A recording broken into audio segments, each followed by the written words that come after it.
Hello, and welcome to the Table and Well podcast. I'm Tennyson. And I'm Janelle.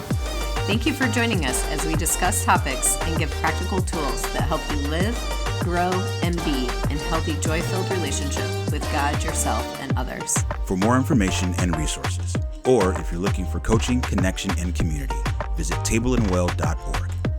We hope you enjoy this podcast. Hello, and thank you for joining us today on the Table and Well podcast. This is episode number 3 of season 4 of the podcast, and we are in our 3rd episode of our new series called With-ness, the connected marriage that you've been longing for.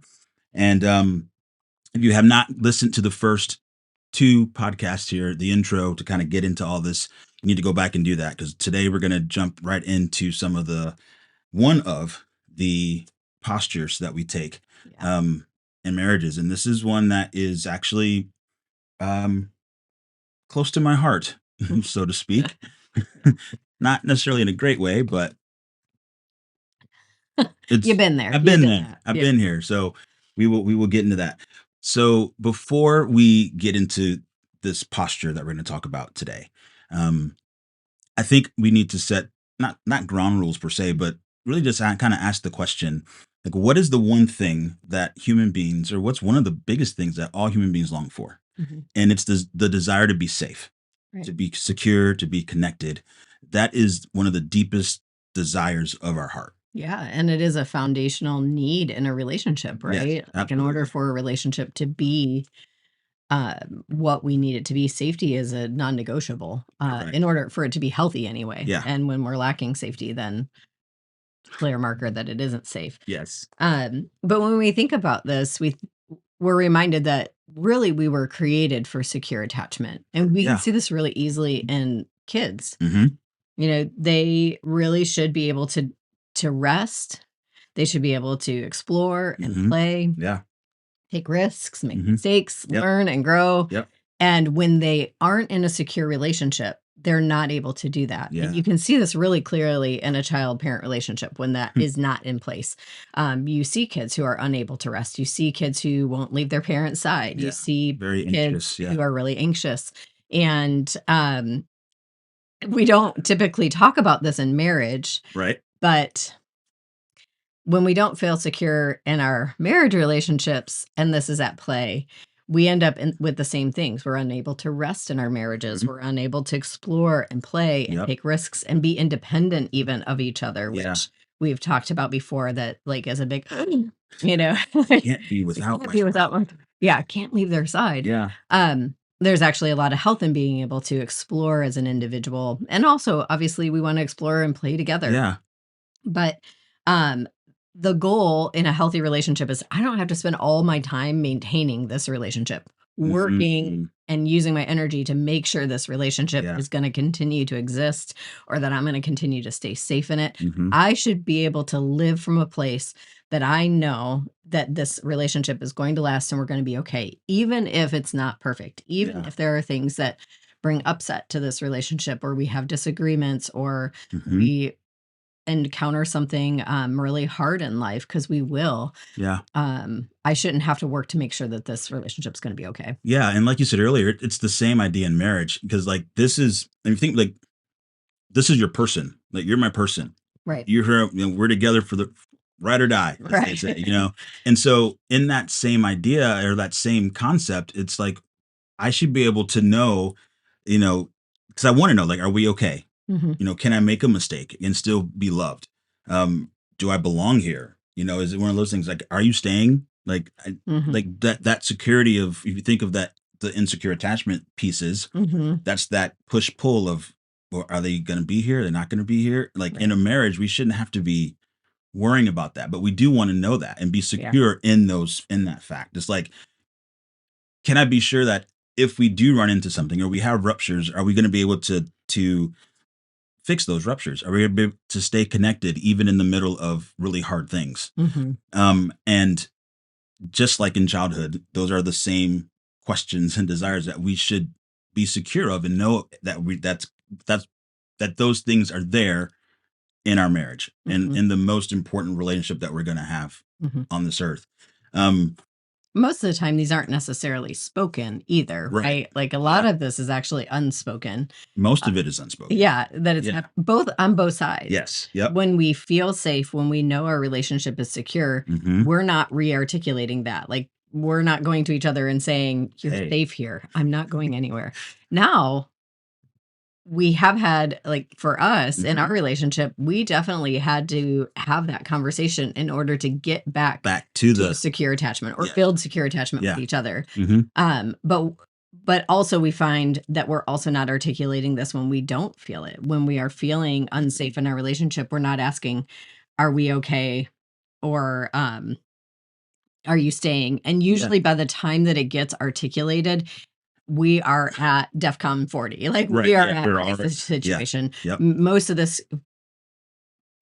lives in an unspoken It space does. until it needs to live in a spoken space. And so I just want to point that No, out that's too, good. that oftentimes we're not articulating, do I belong here? Right. But it is one of those things that uh I would say internally Mhm. that it is happening. And maybe it's not conscious. Maybe it's not like you wake up every morning going, "Do I belong in my marriage?" But or am I safe in my marriage? Or maybe Mhm. situations come up where those are valid questions, Mhm. but it's in those everyday situational normal marriage day-to-day life. You're right. It's not verbalized, but I think it is churning sometimes Mhm. subconsciously. Yeah, and what we're not talking about here when we're talking about safety is we're Yeah, not talking yeah. about physical Yeah, that's safety. good. That's really good. Mhm. So I just want to make that clear. We Yeah. always We need to leave it to make me that to caveat. make sure to put the No, caveat in, it's but we're not perfect. talking about physical safety here. Mhm. Obviously, if you are unsafe in your marriage, physically you need to do what you need to do to find yourself safe. Yeah. We're more talking about, am I emotionally safe in this Yes. marriage? Do I feel like I can express myself? Can I Do be I feel myself? like I can rest and explore and play and take risks and make Yeah. mistakes and learn and grow, and Yeah. that all of that is safe to do here and it doesn't put the relationship at risk. Right. So just to clarify what we mean by safety. Yeah. And so again, I don't need to say anything else on that. I think we've covered that very well. And so secure attachment looks like inside of a marriage, it looks like we can have conflict without it threatening our belonging. Yes. That we can disagree on things and Mhm. even be upset, and that it doesn't mean that our connection is going to end. Is it in jeopardy? Right. It may be disrupted, but it Right. doesn't mean that we're never going to find our way back. Mhm. We can have failures without it threatening our identity and threatening our individual identity and Mhm. and threatening the identity of who we are together. Yeah. And we can actually have disappointment too without threatening our love for each other. Yeah. And I Because think we will. Yeah, and I think that's a big one because I can't everybody everywhere has disappointed somebody at some time in their life. I haven't. Just kidding. I mean, you heard it here, first, folks. Um, Oh my gosh. but it happens, and but knowing that you're securely connected and attached to each other, and sometimes it takes a while to find your way back, but there's a way back. Yes. Yeah. Yeah. And a secure relationship also means that I can be honest here, even if it is about something that we don't agree with. Yeah. I can take responsibility for my actions. Yep. Oftentimes we'll avoid responsibility when we feel like that's going to put the relationship at risk. And in Yeah. a secure relationship, we should be able to take responsibility for the good and the bad. Right. Yep. I can apologize. And I'm kidding. sometimes I know it's for never disappointing you. Never disappointing me. No. No. No, you're right though. But sometimes we avoid apology because Yes. that equals responsibility, right? Like Yeah, taking does. ownership of our Mhm. choices. Yep. I can grow here. I have the room to do that. Mhm. That means I can make mistakes and have an opportunity to try again Yeah. and maybe not even do it right the second time or the third time. Yeah. And that you're for me in that, and that I can let you see the parts of me that still need maturing. Yeah. That I can be immature with you and we're working together to change that, but Mhm. actively, but more so I'm working on that. I want Yeah. Right. we're also, the whole point here is we're talking about relationships that are mutually satisfying Correct. and each person taking ownership of their space Sure. and their growth and their health. So secure attachment does not equal you do all the work That's good. and I just feel safe here. Right. Right. Yeah. So You do. clarity. Yeah. You do you, and I'll continue to do me. Yeah. And that's true in a parent-child. I think It that's is. something to differentiate is that in a parent-child relationship, the parent is really holding that secure attachment piece. They are the ones who are saying, I'm not going anywhere. I'm here with you. You have lots of room to grow and change. And that is the dynamic of this relationship, Yes. right? And it is going to be imbalanced because I've lived decades more than you Mhm. and have some wisdom on my side. Ideally. Ideally. A lot of Right. parents struggle with offering secure attachment too.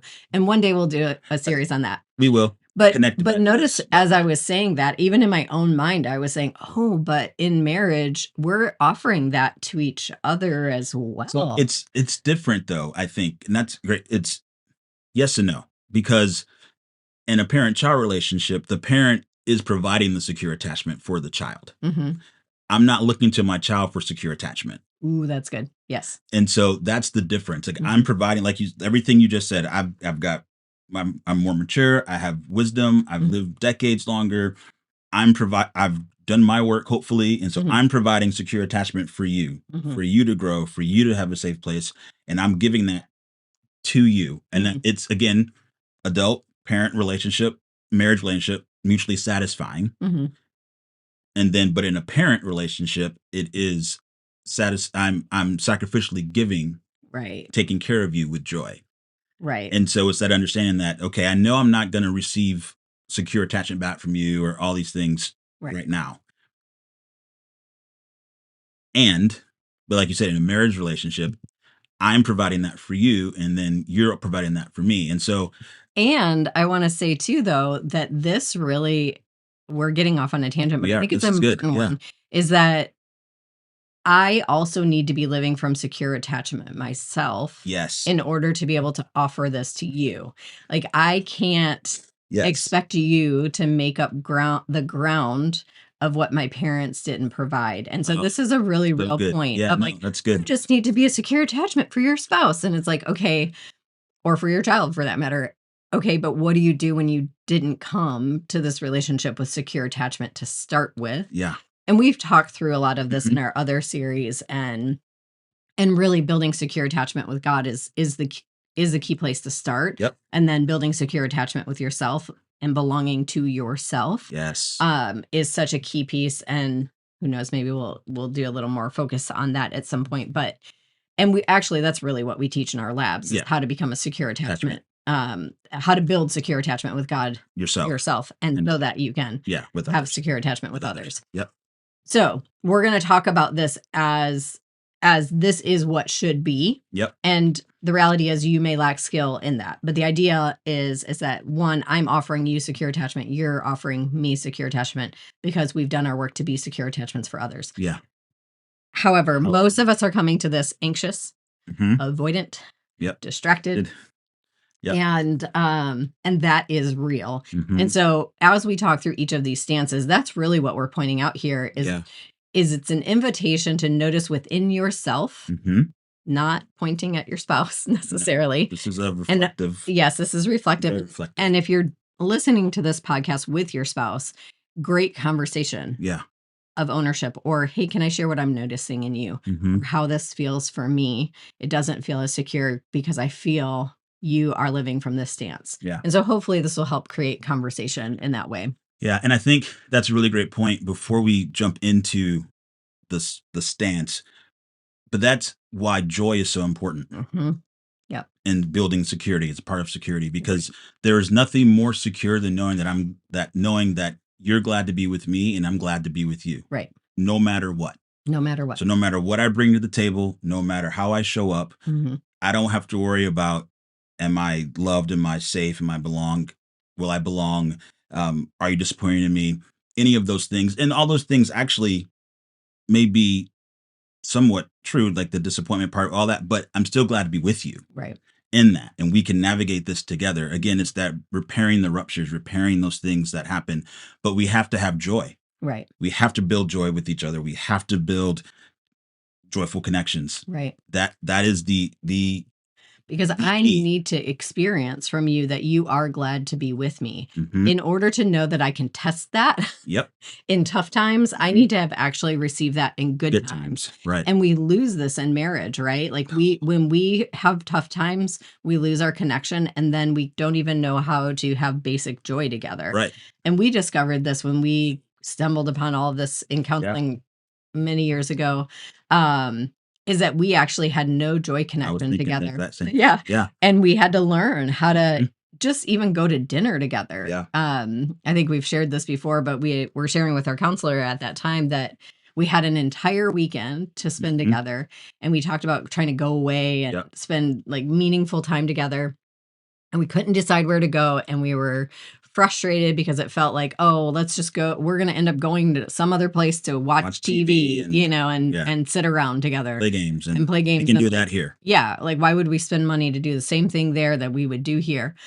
And our counselor was so kind to say, well, it makes sense that you're struggling to do that when you can't even spend a few hours at dinner together and decide that, and that isn't even joyful yet. Yeah. And so learning to build these small joy moments together is so important. And I can't help but think about, in this situation, it brings to mind, kids that we have cared for that come from insecure attachment, and they're literally standing at the same space of, can I be honest? Can I take responsibility for my mistakes? Yep. Can I apologize? Can I grow here?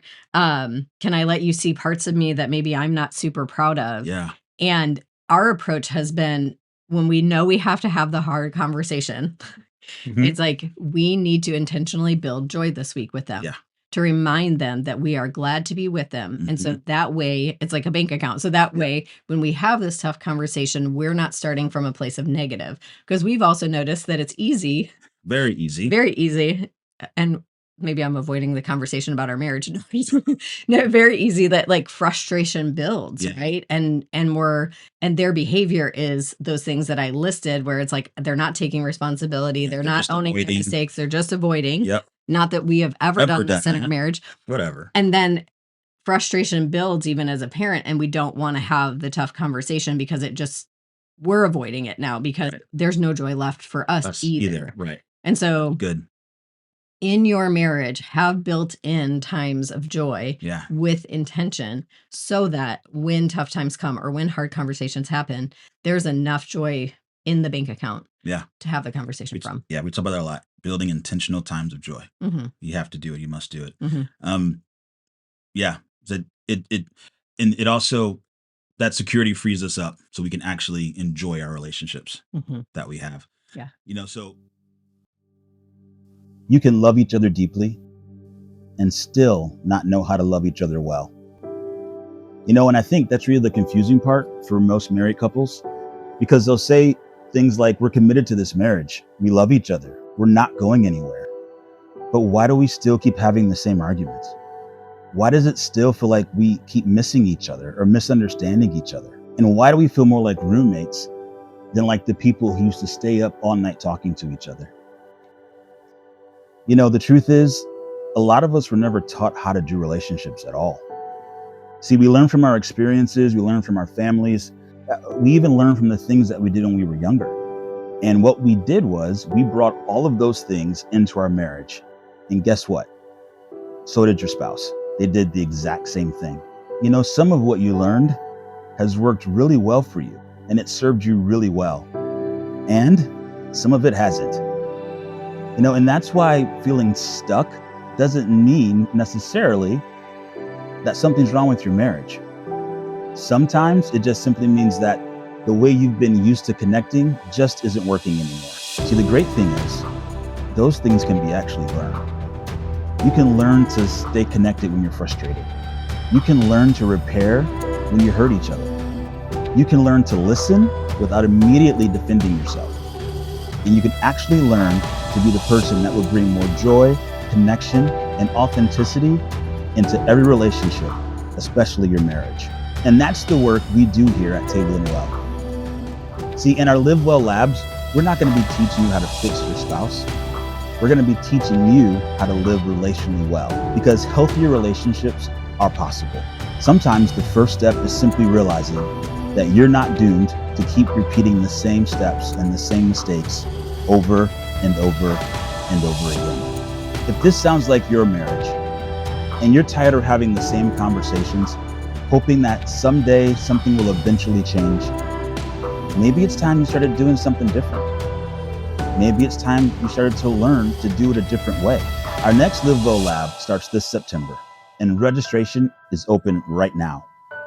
You don't have to live another season stuck in the same cycle. We'd love for you to join us. You can go to tableandwell.org to register today. However, when we don't have that joy, when we're missing that joy in the avoidance and all of that, I think it goes back to what we talked about in our first two episodes. It's when the fear starts to creep in there a little bit, and fear starts to say, well, what if I can't be honest? All the questions all the things that we want to be and ask, like maybe I can't show them that I'm not mature in this area and I have to do this thing. What happens when we stop feeling secure? Fear starts to creep in there.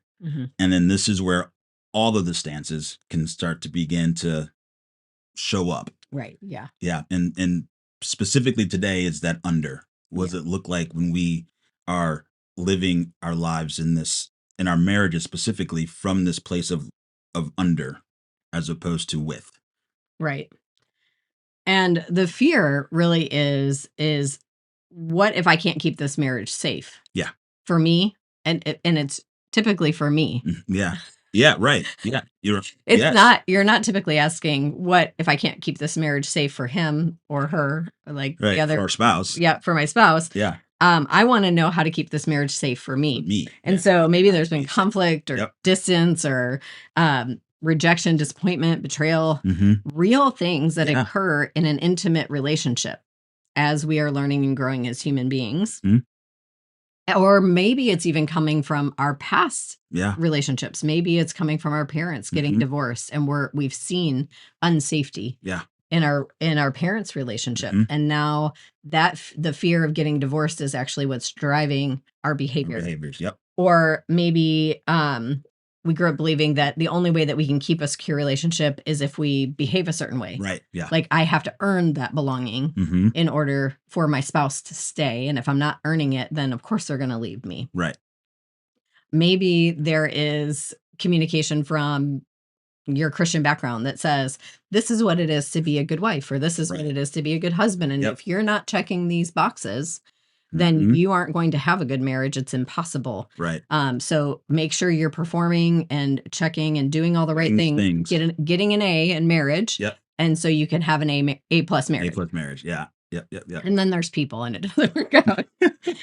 And maybe nothing dramatic happened at all between your relationship, but maybe silently you entered the relationship with this fear at play. Yeah.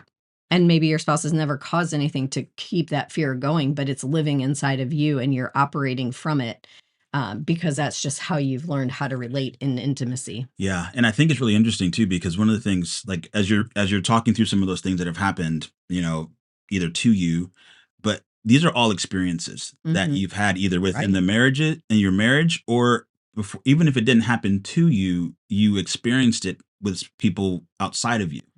And all of that forms all of these different fears, all these different things. It forms how you come into and what you know to be true, right? Yeah. Like we talk a lot in our collabs. One of our goals is learning how to model and create invitation because human beings learn from other human beings. Yes, period. We this podcast is about communicating information. Yep. But you will be like the marriages that you are seeing around you, the marriages you have experienced. That's what's going to tell you what is normal and what is okay. And when we don't get to see that, so many of us are turning to podcasts and books and those kind of things to figure out, like, okay, what I've seen is not working. Yes. Is there another way? Another way. But we want to become the marriages that others can model. That's part of our goal as well. Yeah. In life, to become the people that can show our kids, can show other couples, this is the way to go about that. Yeah. And this is so interesting because I actually had this thought this week.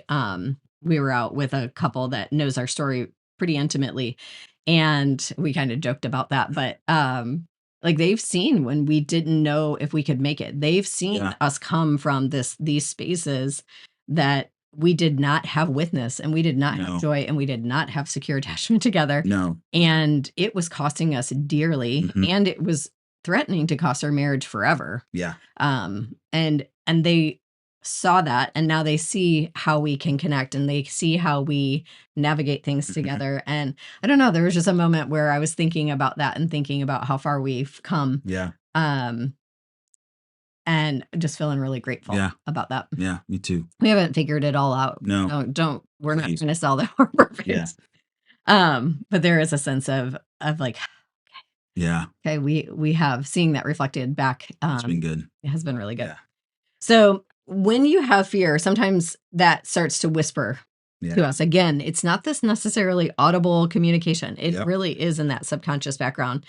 And we start asking, if I'm not enough, they might leave. Right. And maybe we've seen that happen. Mhm. Or if I disappoint them, they'll withdraw. And that's especially true if you've had an avoidant attached parent. Mhm. You screw up, they will They take, withdraw. yeah, they withdraw. They They withdraw take their the love. relationship back. Yep. Yeah.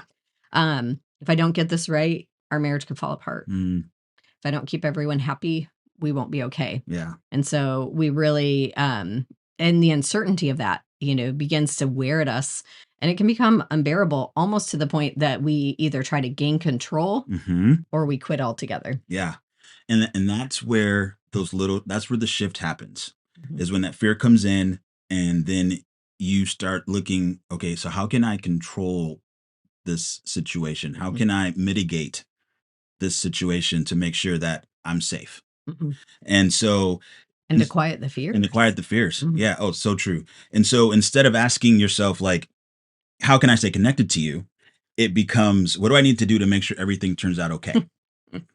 So it goes from let's be connected to, all right, we need to stabilize and make sure everything is okay. Mhm. And We become crisis managers. yeah, right. And it's just Yeah. a little shift. And Mhm. and I want to say this, it's not that, like, And we're trying to preserve the same thing. yes, it's just how we go Yeah. about doing. That's what I was going to say. The feeling and the thought and the desire to make everything okay Mhm. isn't wrong in and of itself. Right.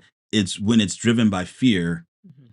then it's like, and okay, we have a conversation about okay, but then it just it's a subtle little Mhm. difference. But I think so many of us are here or have been here Yes. where it's like, okay, we preserved the marriage. Yes. We're still together. Mm-hmm. We didn't bail, Didn't bail. but we lost connection way long time ago. Yeah. And we don't, yeah. Right? Like, Yep. and it's okay. We're living We're as okay. roommates. We're good. Okay. Yeah. But do we have connection anymore? No. Mm-mm. No. Yeah. And maybe I feel safe Yeah. because actually not having connection Actually makes me feel, makes me feel safe because it's not vulnerable. It's not It's- intimate. It's not, right. yeah. Yeah. Right. And somehow we've come to this silent agreement that if we can keep things okay, Mm-hmm. even if we're not connected, that's at least better than what we were doing before, which felt like a lot of disruption. Yeah. But that ends after a while. It becomes something that no one else, that neither of you want either.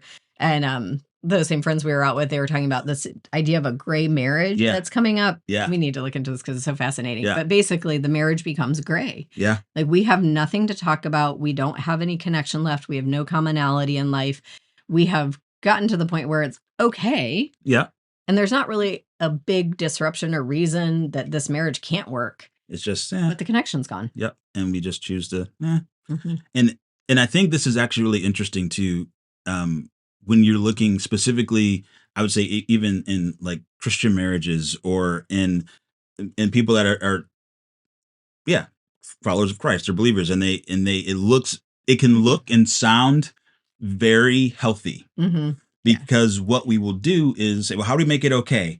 Well, because the things that these things, how can, well, I'm gonna get there yet, but it's like, how can I make it okay? Mhm. And so we start doing things like, well, if I'm gonna respect him more, and I'm gonna serve more, and I'm gonna submit a little more, I'm gonna lead more, I'm gonna pray together, I'm gonna do that, we're gonna forgive, we're gonna communicate, I'm not gonna go to bed angry, I'm going to meet all your Regular date needs. nights on the calendar, that'll fix it. Right. Yeah. Let's do that. I'll learn your love language and I'll do all those things. And it's like, it looks incredibly healthy. And again, by themselves, those are all great things. Mhm. They're fantastic Yeah. things. But something changes and it's something is completely different when you're doing it from a place of fear Mhm. as opposed to a place of love. When you're doing it from, I'm doing this so our relationship stays okay Mhm. and we don't have these big ruptures, as opposed to I'm doing these things because I love you and I want to connect to you Mhm. for out of love. And so it's like I'm doing these things 'cause I don't want to lose a marriage, or I'm doing these things because I just want to. Yeah. And I think there's an interesting point here about the idea of fear and love in the way that love is about me and you. Yeah.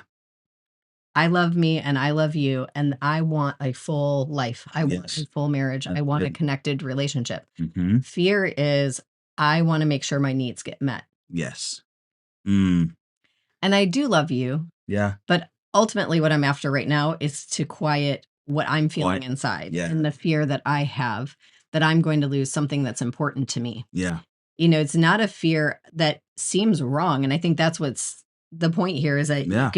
you end up doing lots of things that look good on paper or the Mm-hmm. right thing to do So good. in an attempt to save something really important Yeah.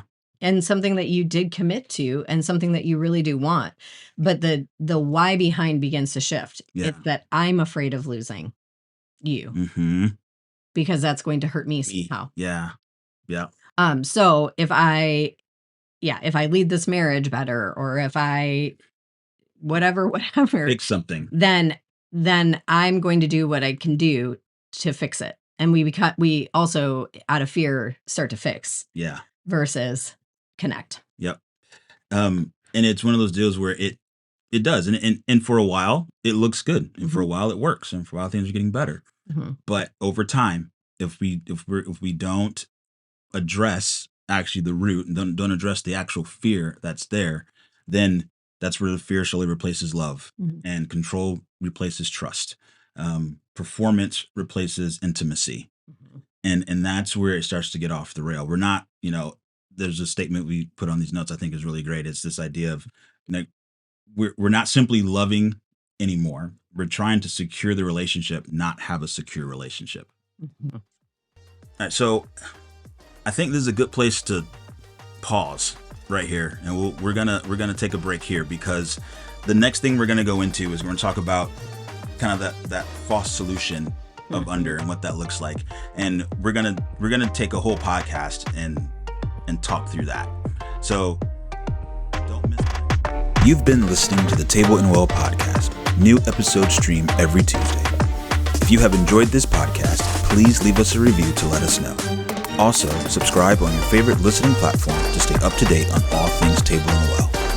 To learn more, start your journey, or get information on how Table and Well can help develop your community, family, or teams to be relationally healthy and authentically connected, please go to tableandwell.org/collab to schedule an interest call, or you can email us directly at known@tableandwell.org.